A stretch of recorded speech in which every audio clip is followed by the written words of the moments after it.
Hello and welcome everyone. My name is Jan Poeschko. I work on the Wolfram Cloud team. And today I'm going to show you what's new in our world and what we've been working on. But first of all, let me give you a quick introduction to what the cloud is about. So the idea is that it brings the full power of Mathematica and the Wolfram language to the web so that anybody can go to wolframcloud.com, sign up for a free account and start working with notebooks and write Wolfram language code right in a web browser without installing any local software or any browser plugin. It's also a way to share interactive notebooks with others, whether you create them right in the cloud or in desktop Mathematica and upload them later. And it's also a way to deploy arbitrary web applications written in the Wolfram language to the cloud so that other people can access them. So how does this look like? It's basically the regular notebook interface that you might be used to from desktop Mathematica. And actually right here, this is a web browser. So it just happens to be in slideshow mode. That's why it's looking a little different than usual, but this is interactive and editable as usual. You can create text and sections and so on. You can also write code and evaluate it, of course. So this basically works. There's support for graphics, both two-dimensional and three-dimensional in Cloud Notebooks. So you can do something like this and then start interacting with the 3D graphic in this case.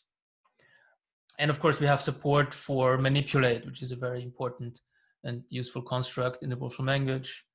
So if you do this, you get the usual manipulate interface where you can drag around sliders and interact with the content. And again, this is all running in a web browser connected to a Wolfram Cloud server to get updates for this computation. Whether you create notebooks in desktop Mathematica or on the cloud, eventually you might want to publish them for others to look at them.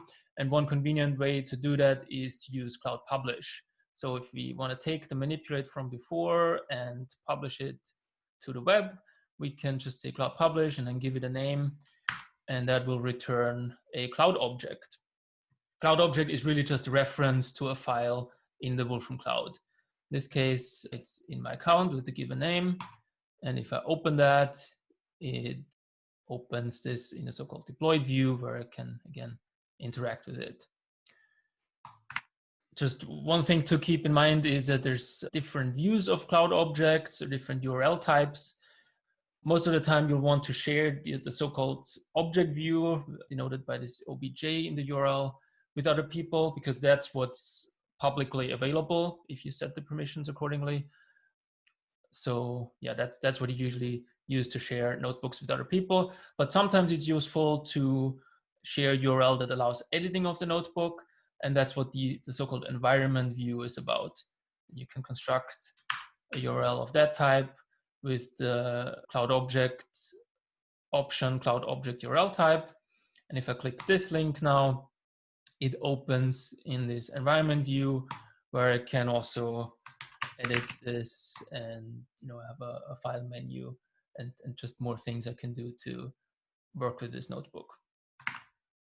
Something we just added recently is download URL type, which is a convenient way to hand out the URL that immediately triggers a download of that notebook. So if I click this, it will just download the notebook to my local file system. So that's just a general overview of how notebooks work in the cloud. There's also other things, though, like forms. Here we're publishing a so-called form function that takes a website name as a parameter and then immediately redirects to that website. So I can type something like Wikipedia and it will go to wikipedia.org. You can see here. Try something else. So this is sort of a very simplistic search engine implemented in a few lines of Wolfram language code. And of course, you can add many more fields of different types and make use of a lot of the natural language understanding built into the Wolfram language to deal with forms. If your audience are not humans directly, but more like other programs. There is a way to deploy APIs to the cloud through a construct called API function. It works pretty similarly to form function, just that it's not meant for human consumption, but usually to be called by other programs. So the input will usually be some JSON payload, and then you get back another JSON data structure. In this case, we're deploying a very useful API that tells us whether the year 2020 is finally over yet, but unfortunately, the answer is no, still not there yet. 88 days remaining, so still gotta hang in there for a while. We can't change that, but we can cheat a little bit, and in this case, pass in a different date. And on January 1st, 2021, it will finally be there. Again, this has the full power of the natural language understanding of the Wolfram language built in. So I can also pass in things like yesterday here, and it will interpret it as the right date and give the right result, obviously. So that's a few of the things you can deploy to the cloud. Just a few more notes about how cloud objects work in general. We've seen this function cloud publish, which is essentially just cloud deploy with public permissions and a few other tweaks, but they're more or less equivalent. There's many other functions to manage content in the cloud, like copy file, which works both to and from a cloud object handle. You can use cloud export to export stuff to the cloud. There's a function cloud objects to enumerate cloud objects in your cloud account, and many more. There's a whole guide page in the documentation that lists various functions that you can take a look at. Right, so that's it in terms of cloud objects. Now I want to talk about a few of the things we've been working on recently. One thing that just came to the cloud over the last year is Wolfram Alpha Notebook Edition, which basically combines the simplicity of Wolfram Alpha with the whole power of Mathematica and what you can do in the Wolfram language. There is a whole separate product that you can subscribe to separately to get access to Wolfram Alpha notebooks, but it's also available from most of our other products. And in this case, I can just go to the file menu and say new Wolfram Alpha mode notebook, and it will create this type of notebook where instead of typical input cells where I type code, I can now type in Wolfram Alpha queries in natural English language. So I type in what city am I in and press enter. I will get the result eventually. So I'm in Vienna right now. I can keep exploring that result through the suggestions bar, which is particularly handy for notebooks like this. I could ask for the population or where the city is. I could also make another query and ask what's the population of Vienna over time. And notice that it also gives me a corresponding Wolfram language input. In this case, it makes use of entities in the language and then a time series as the result. If you want to look at that, I could just say plot that. And what you can see here, what's really useful about Wolfram Alpha notebooks is that they have some state in them. So you can refer to a previous cell using that, and it will understand that I want to plot the previous result. So I think this is a very useful way to get familiar with the Wolfram language, even if you're not used to programming yet. You can just type regular English language and get back results, and at the same time also see what the corresponding Wolfram language commands would be and learn the language slowly that way. So yeah, it's nice that we have Wolfram Alpha Notebook Edition on the cloud now. But new features aside, the priority for us recently has certainly been improving robustness and performance of the cloud. And one area that I want to highlight in particular is improved kernel isolation. We're now able to use a fresh new kernel process for each invocation of an API function or other deployed objects in the cloud. We used to be not able to do that because it was just too costly to start a new kernel process for each HTTP request. But we're now using process forking at the system level to basically get a fresh process in a pretty cheap way. And that's mostly invisible to users, but under the hood, it's a big boost for robustness of the whole system. And also, if you're running a private cloud, you might be interested in enabling this. Continuing in terms of performance and robustness, just on the other end of the stack, is our project for client-side graphics rendering. For most graphics, what we still need to do is generate some extra data on the server side so that the client can turn it into SVG graphics. But what we're increasingly trying to do is render graphics purely on the client side in our JavaScript code. This started with basically rendering disk and circle boxes and simple RGB colors, but we're constantly adding more graphics directives and other graphics features to this client-side implementation. So what this allows us to do is to render certain graphics purely on the client side without the extra complication and overhead of going back to the server for extra data. And in combination with a client-side evaluator that we have that can evaluate simple Wolfram language expressions purely on the client side, we can create some pretty cool stuff like this animation here of planets that is running purely on the client side without needing any kernel, but it's actually implemented in pure Wolfram language. And yeah, as we progress and add more and more features to this client-side graphics implementation, this will just be more and more powerful. Another project in the area of graphics is what we call interactive graphics, where the idea is that for certain plots and other graphics, we add various interactive effects to make them nicer to look at and to work with. So here we have a plot with points and the lines, and what we might do is highlight the nearest point and also add drop lines so that you can easily see what the corresponding point on the axis is. And this is sort of a combined effort between annotations added by the kernel to the graphics box itself and corresponding implementation on the cloud side. So some of this is hopefully making it into 12.2, and then we'll work in the cloud, and more is probably coming later, including exposing some lower level mechanisms to users to also add their annotations and effects if they wanted to.